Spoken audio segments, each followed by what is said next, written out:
엄마 이거 어딨어? 엄마, 수박 좀 깎아줘. 사위도 마당 평상에 누워 책만 읽고 있고 아이들은 계속해서 할머니, 물총 고장났어요. 할머니, 저녁 언제 먹어요? 입을 꺼내주랴 간식 챙겨주랴 어느새 나는 부엌에서만 하루 종일 보내고 있었어요. 잠깐 앉으려고 해도 어머님, 혹시 챙 있는 모자 있어요? 어머님, 애가 배 아프대요. 혹시 소화제? 그러다 보니 쉬는 시간이 없더라고요. 무료 버튼인 구독과 좋아요, 클릭으로 여러분의 마음이 더욱 풍요로워지시길 바랍니다. 이 집은 참 많은 것을 담고 있어요.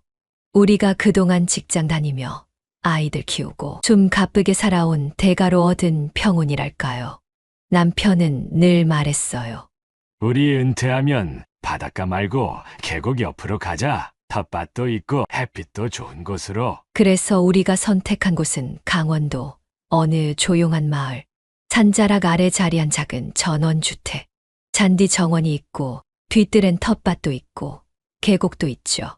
전원주택으로 이사한 첫날, 저는 마당에 앉아 한참을 주변을 둘러보다가 눈물을 흘렸어요. 여보, 이게 우리 집이야? 너무 행복해. 그동안 고생한 우리에게 주는 선물이네. 고생했어. 그 말에 남편도 눈시울이 붉어졌죠. 둘이서 여기저기 박스 풀고 마루에 이불 깔고 누워 처음 맞은 그 밤은 아직도 생생합니다. 조용했어요. 새소리밖에 안 들렸고요. 서울 살 땐 한밤중에도 경적 소리에 깨곤 했는데 여긴 마음이 편안하고 정화되는 느낌이었어요. 친구들이 놀러와서 이런 말을 했어요. 야, 너네 집 거의 펜션이네. 여기 살면 100년은 더 살겠다. 저는 웃으며 대답했죠. 그치, 우리 진짜 열심히 살았잖아. 이제는 좀 쉬면서 살아야지. 텃밭에 상추랑 쑥갓을 심고 비 오고 나면 둘이 마루에서 커피 마시며 풀향기 맡고 그런 나날이 몇 달쯤 이어졌어요. 서울에서 평생을 살았지만 이렇게 고요하고 따뜻한 날은 처음이었어요. 진심으로 생각했어요. 아, 이게 행복이구나. 남편은 전보다 훨씬 건강해졌고 저는 불면증이 싹 사라졌어요. 밤마다 책을 펼치면 어느새 눈이 감기고 새벽엔 새소리에 저절로 눈이 떠졌죠. 시장까지 가는 길엔 늘 손잡고 걸었어요. 작은 마을 회관에서 동네 분들과 나눔 장터도 해보고 저녁엔 라디오 들으며 도란도란 이야기도 했어요. 별거 아닌 것 같지만 이 모든 게 저희 부부에겐 너무나 소중했어요. 이 집, 이 시간이 우리에겐 진짜 보상이었어요. 하루는 남편이 묻더라고요. 당신 후회는 안 돼. 서울 떠난 거. 그래서 저는 말했죠. 전혀, 우리 이 나이에 이 정도 평온 얻은 것도 기적이야. 6월 중순 막 여름 문턱을 넘으려던 어느 날이었어요. 첫째 딸이 전화로 묻더군요. 엄마, 이번 주말에 애들이랑 좀 내려가도 돼? 남편이 갑자기 휴가 받아서. 반가웠죠. 그럼 언제든지 와. 엄마가 건강한 밥 차려줄게. 아직도 그 대답을 왜 그렇게 아무렇지 않게 했는지 가끔 후회가 됩니다. 금요일 오후 차 한 대가 먼지를 일으키며 마당으로 들어왔어요. 딸네 가족이 내려온 거였죠. 손주 둘, 사위, 그리고 딸. 땀을 뻘뻘 흘리며 짐을 내려놓는데 캐리어에서부터 비치볼, 튜브, 물총, 보조 매트까지 무슨 짐을 이리도 많이 가지고 왔는지. 손주들이 할머니, 하고 달려와 안기는 순간 마음이 녹더라고요. 딸은 말했어요. 엄마네 집 최고야. 애들 데리고 리조트 가는 것보다 훨씬 좋아. 엄마, 여기 진짜 대박이야. 공기도 다르고 새소리도 들리고 엄마는 매일매일 힐링돼서 좋겠다. 큰딸은 평상에 드러 누우며 말했어요. 남편도 흐뭇한 표정으로 고개를 끄덕였고 애들은 도착하자마자 신이 나서 마당에서 물총 싸움을 벌이고 남편은 그걸 보며 웃고 있었죠. 애들 신났네. 여기가 진짜 놀이터지. 한두 시간은 귀여웠죠. 웃으며 바라봤어요. 근데 그날 밤부터 조금씩 달라지기 시작했어요. 욕실에는 수건이 산처럼 쌓였고 세탁기 안엔 젖은 수영복과 흙 묻은 옷이 마구 던져져 있었어요. 싱크대엔 컵이며 접시, 젓가락 끊임없이 쌓여가더군요. 하루 세 끼의 간식, 아이들 챙기느라 저는 발바닥이 닳도록 왔다 갔다 했습니다. 딸은 아이들 챙기느라 정신없다며 식사는 전부 저한테 맡기고 엄마, 저녁은 뭘 해줄 거야? 하고 웃으며 물어오더군요. 처음엔 괜찮았어요. 아이들 입맛 맞추느라 계란말이, 미역국, 달볶음탕까지 이것저것 만들었죠. 엄마, 이거 어딨어? 엄마, 수박 좀 깎아줘. 사위도 마당 평상에 누워 책만 읽고 있고 아이들은 계속해서 할머니, 물총 고장났어요. 할머니, 저녁 언제 먹어요? 웃고는 있었지만 그때부터 슬슬 지치기 시작했어요. 문제는 토요일에 며느리까지 내려오면서 시작됐어요. 어머님 애들 데리고 시골 공기 좀 쐬려고요. 그래. 어서 와. 반갑긴 했지만 더 정신 없겠구나. 슬슬 걱정되는 마음에 한숨이 절로 나왔어요. 짐을 한가득 들고 들어오는데 그 짐 중에는 장난감이 대부분이었어요. 욕실에는 아기 욕조가 펼쳐지고 세면대에는 아이들 칫솔에, 거실엔 장난감이며 인형이며 곳곳에 널브러졌죠. 수건은 산더미처럼 빨래통에 쌓였어요.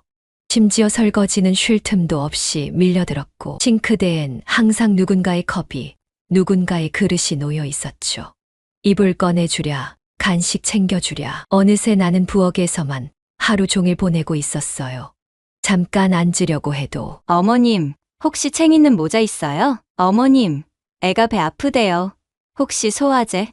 그러다 보니 쉬는 시간이 없더라고요. 내 집인데 누구에게도 불편하다는 말 한마디 꺼낼 수 없는 묘한 분위기였어요. 식탁은 포개진 그릇들과 아이들이 먹다 놔둔 간식들로 엉망이고 아이들은 마당에서 흙 묻은 발로 뛰어다니다가 거실까지 누벼댔어요. 그 사이사이 딸과 며느리는 소파에 앉아 여긴 진짜 힐링하기 최고인데. 하며 웃고 있었고요. 저는 문득 거울을 봤어요. 어느새 눈 밑은 퀭하고 다리는 퉁퉁 부었고 허리는 굽었더라고요. 애들 힐링시키려다 병들겠네 하는 생각이 스쳐 지나가더군요. 남편은 뭘 했는지 아세요? 그래도 애들이 오니까 집이 확 생기가 돈이 좋네. 좋다 좋다. 그 말에 웃어야 하나 울어야 하나. 좋죠. 좋긴 좋지만 정말 참 묘한 기분이었어요. 사실 말도 못했어요.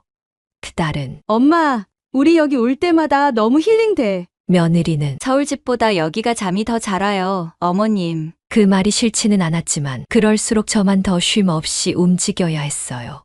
내 아이들이 힐링된다는데 안 해줄 수도 없으니까요. 한밤중에 거실을 지나가는데 테이블엔 물총, 텀블러, 종이컵, 다 쓴 물티슈, 흘린 과자 부스러기. 하루 이틀이 지나자 피로가 쌓이고 등허리가 욱신거리고 목이 뻐근해지고 말을 안 하니 내색을 안 하니 아무도 제가 힘든 줄 몰라요. 그저 엄마는 늘 잘해주는 사람, 어머님은 다 해주는 분. 그 기대 속에 내가 갇혀있는 느낌이었어요. 하지만 뭐라고 말할 수는 없었어요. 그 말 한마디 꺼내는 순간 아니, 엄마, 왜 우리가 언제 뭘 시켰다고 그래? 어머님, 서운하게 왜 그러세요? 이런 말이 돌아올 게 분명했거든요. 그래서 그저 참고 있었어요. 심지어 한 번은 며느리가 아침에 늦잠을 자고 일어나더니 어머님, 애들 밥은 좀 먹였어요? 이러는데 평상시 같으면 별말도 아닌 건데 저도 계속 쌓여서일까요? 속에서 뭔가가 탁 막히는 기분이 들더라고요. 하루는 마당에서 빨래를 널고 있는데 딸이 그렇게 말했어요. 엄마, 다음 주에도 우리 또 올게. 애들이 너무 좋대. 또 오고 싶대. 이때 얘기했어야 했는데 그 말에 저는 아무 대답도 못했어요. 그럼 또 밥은 내가 하고 또 빨래는 내가 하고 또 그릇 치우고 머릿속이 복잡해졌어요. 그날 밤 저는 부엌 의자에 앉아 혼자 말했어요. 내 몸도 예전 같지 않네. 이젠 이렇게는 힘들어서 못 해주겠다. 한바탕 전쟁을 치르고 아이들은 각자 자기 집으로 돌아갔습니다. 전쟁 속에 쌓인 피로를 풀면서 다시 저희들의 일상으로 돌아왔습니다. 고요하고 평화로웠죠. 머리도 다시 맑아지는 기분이었습니다. 얼마나 흘렀을까요? 엄마, 주말에 내 친구네 가족이랑 같이 가도 돼? 하루만 잘게. 큰딸의 전화였죠.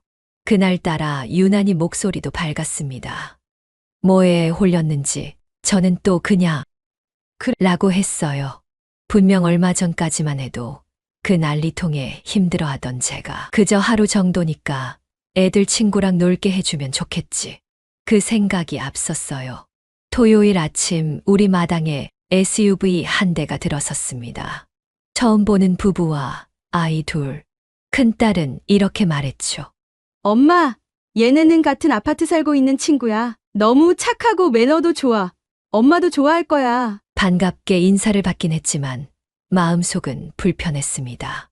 아무리 친구라지만 한 번도 본 적 없는 사람들이 우리 집 거실에 앉아 커피를 마시고 아이들이 현관을 맨발로 뛰어다니고 벌써부터 바닥엔 물자국, 흙자국으로 엉망이었습니다.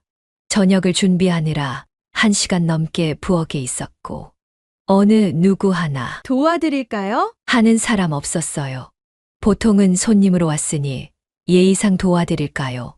라고 말할 법도 한데 저희 딸이 너무 편하게 얘기한 걸까요?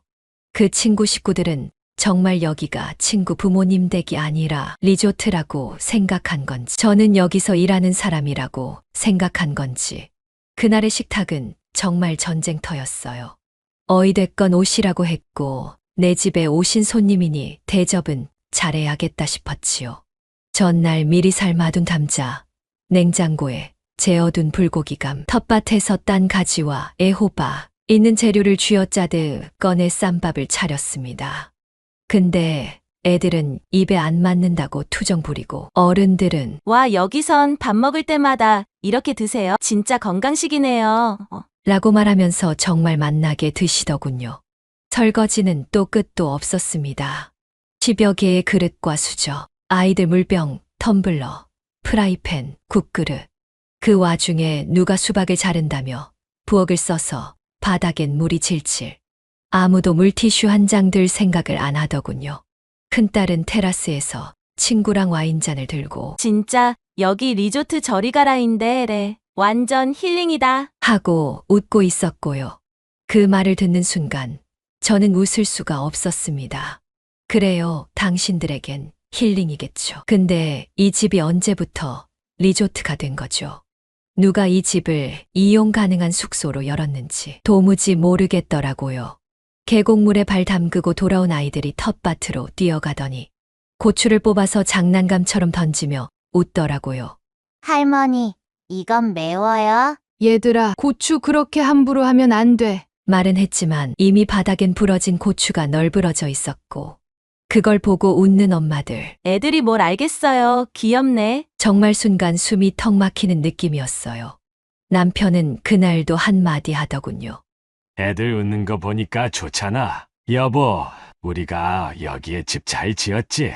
저는 대답하지 않았어요. 그 말에 눈물이 날 것 같았거든요. 밤이 되자 거실은 또 이불 더미가 쌓였고 욕실엔 샴푸와 물비누가 뒤엉켜 있었으며 싱크대엔 조개 껍데기며 과일 껍질들이 그대로 쌓여 있었습니다. 잠들기 전 저는 거울을 봤어요. 거울 속 제 얼굴은 피곤으로 잔뜩 부어 있었고 입가엔 아무런 표정도 없었어요. 그날 밤 저는 이불을 덮으며 생각했어요. 이러다 진짜 쓰러지겠다. 아침에 거실을 나오니 마루에 널브러진 컵라면 용기, 식탁엔 과자 부스러기, 바닥엔 젖은 수건. 설거지를 하다가 문득 제 손이 덜덜 떨리는 걸 느꼈어요. 이게 대체 뭐 하는 짓인가? 딸에게 조심스럽게 말했어요. 얘, 너 친구 가족은 오늘 간다 했지? 딸은 웃으며 대답했어요. 응, 오늘 오후에 올라가. 아, 근데 그 친구가 그러더라. 내년에 또 올 수 있냐고. 그 말을 듣고 저는 가만히 웃었어요. 내년에도 또 내가 여기서 계속 이런 걸 감당해야 하나? 남편에게 말해봤어요. 당신, 이게 괜찮아? 뭔가 대책을 세워야 할 것 같아. 아이들 힐링시키려다 내가 병들겠어. 그는 말했어요. 괜찮지 않다면 어떡하겠어? 우리도 한때 그랬잖아. 그 말도 맞긴 해요. 하지만 그땐 우리는 부모님 눈치를 받고 적어도 정리는 하면서 지냈죠. 지금은요? 그냥 다 내려와서 진짜 힐링만 하고 가요. 그 모든 뒤처리는 결국 제 몫이고요. 8월이 되자 이번엔 아들네 가족이 내려왔습니다. 전화도 없이 갑자기요. 어머니, 서프라이즈예요. 며느리는 아이 둘 손을 잡고 방긋 웃었고 아들은 가지고 온 짐을 꺼내느라 정신없었습니다.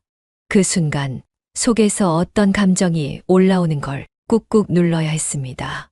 또 시작이구나 싶었거든요. 엄마, 이번 여름휴가는 여기로 정했어요. 아들은 기분 좋게 말했고 아이들은 정신없이 신발을 벗고 안으로 뛰어들었어요. 거실이 또다시 장난감으로 채워지기까지는 단 몇 분도 안 걸렸습니다.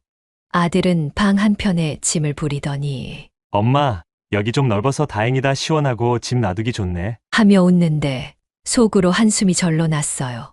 괜히 잔소리하면 분위기만 흐려질까봐 입을 다물었습니다. 며느리는 거실 소파에 드러 누웠고 아들은 아이들과 마당에 나가 물총 싸움을 벌였죠. 그날 오후엔 점심을 준비하면서 진짜 어지러웠습니다. 냉장고는 또 비었고 장은 못 보러 나갔고 손은 하나뿐이고 남편은 손주들과 고추를 따고 있었고 제 속은 터지는 줄 알았어요. 밤이 되고 아이들 소리와 TV 소리, 휴대폰 게임 소리까지 뒤섞여 제가 쉴 여유로운 공간은 아예 없었어요. 남편은 피곤했는지 방에 들어가 버렸습니다. 저도 더는 버틸 힘이 없어서 그대로 방으로 들어갔습니다. 아침에 일어나 부엌에 나갔더니 싱크대엔 국물 묻은 그릇, 식탁 위엔 어제 밥 먹다 남은 과일 껍질, 전자레인지에는 데우다 만국한 그릇이 식어 있더군요. 도대체 누가, 왜, 어떻게 이걸 여기다 넣어놨는지도 모르겠고 그걸 제가 정리해야 한다는 사실에 다시 머리가 찌끈거렸습니다. 며느리는 어머님, 여기 오면 진짜 편하고 좋아요. 서울에선 아침마다 정신없는데 여긴 숨 좀 쉬는 느낌이에요. 그 말에 저는 그냥 웃어 넘겼습니다. 말하면 서운해할 테니까요. 하지만 속으로는 대답했어요. 그래, 내가 숨 쉬는 동안 나는 숨이 막혀간다. 점점 분노가 아니라 체념 같은 게 자리 잡기 시작했어요. 이 집은 우리 둘만의 쉼터였는데 이젠 누구든 가방만 들고 와서 일주일쯤 묵고 가는 무료 숙박소처럼 여겨지고 있는 느낌이 들었습니다. 그날 밤이었어요. 식구들이 모두 잠든 시간이었고 저는 부엌 불만 희미하게 켜둔 채 싱크대 앞에 서 있었어요. 물기는 다 닦이지도 않은 그릇들, 식탁 밑에 떨어진 밥풀과 과자 부스러기, 그걸 하나하나 치우는 제 모습이 너무나 처량해 보였어요. 아이들이 힐링하는 모습을 보며 행복해야 하는데 제가 너무 힘드니 이젠 그게 안 됩니다. 손에 쥔 수세미를 내려놓고 부엌 의자에 앉으니 조용히 울음이 새어나왔습니다. 저도 모르게 터져나왔던 말이 있었어요. 나 요즘 애들 오는 게 힘들어. 무서워. 남편이 어느새 제 옆에 와 있었습니다. 다들 잠든 시간이라 조용히 말했어요. 여보, 왜 그래? 당신 애들 오는 거 좋아했잖아. 그래서 저는 그동안 꾹 눌러뒀던 말을 처음으로 꺼냈어요. 좋아했지. 애들이 올 땐 집이 북적거리고 손주들 웃음소리도 좋고 그래서 처음엔 진심으로 반가웠어. 말을 이어가며 저도 모르게 울먹였어요. 근데 여보 이건 그냥 쉬지 않고 허리 한번 못 펴고 일만 하니 아이들을 편하게 볼 여유가 없으니 좋게 생각할 마음의 여유도 사라졌어. 밥하고 치우고 또 치우고 그릇 닦고 빨래 돌리고 애들 잘 놀았다고 웃고 갈 때 나는 그제야 방에 누워. 근데 그땐 너무 피곤하고 지쳐 있어. 남편은 말을 잇지 못했어요. 그저 제 손을 조용히 감싸주었어요. 며느리는 손 하나 까딱 안 해.